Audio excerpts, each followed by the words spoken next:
I am watching from Ibadan or your state. Rapaketama, Dang Allah, Kaparna Nabu, Katena's Wama chicken butchi, Nagajacha, I love you for. Finally, a breath of fresh air from other films. Love it. Kasanawa, Mutaranan. Ngamu. Al-Hayat Entertainment. Da ma'ana duniya, ikon Allah. Kamfanin nan ya daɗe da sheko da wata shirin da ban manta ba. Haraba, Old Hausa. Gaskiya fim ɗin ga ya gamsar da ni wata shida Allah ya ƙara ɗaukaka alfarman wannan. Wow, what an amazing movie. Najima banga film da Hausa dige. Barke ni irin wannan ba. Please director, film din nan dan Allah. Dan girman Allah, ku kawo cikin wannan film din.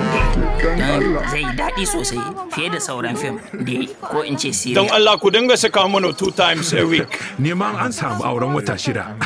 Ni ma ina so kin ga sai na zama mijin Hajiya. Ni kun san me burge ni? Raba kaddama yayi acting wallahi shi da Fatima kaman su ne gaske. Yanzu dan Allah duk ranar Laraba ne za a dinga yi. Please, I really love this movie. Gaskiya film din nan duniya ne. Please, don't spoil this movie. Dan Allah ku ci gaba. Please, make it amazing. Ba yawan tallace. We hope this season will finish, not stop. Wana godiya.